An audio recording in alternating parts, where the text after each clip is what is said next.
Çin devletinin Uygur Türklerine yönelik soykırım ve doğum kontrol uygulamaları ile ilgili kapsamlı bir rapor hazırlandı. Alman antropolog Adrian Zenz tarafından hazırlanan rapora göre Çin devleti Uygur Türklerine ve diğer Müslüman ve Türk azınlıklara yönelik doğum kontrol ve nüfusu azaltma politikaları uyguluyor.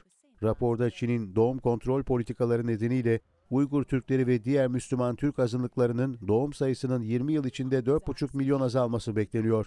Bu azalışla birlikte gelecek yıllarda Uygur Türklerinin ve diğer Müslüman halklarının nüfuslarında da önemli azalmalar olacak. Antropolog Adrian Zenz hazırladığı raporda Çin devletinin en çok doğum kısıtlamaları yaparak, Uygurları sürgün ederek ve çalışma kamplarına hapsederek Müslüman Uygur nüfusunu azaltmaya çalıştığını vurguladı. Rapor, Çin devleti resmi verilerine göre de Uygurların doğum oranının 2017 yılından bu yana %49 oranında düştüğünü ortaya koyuyor.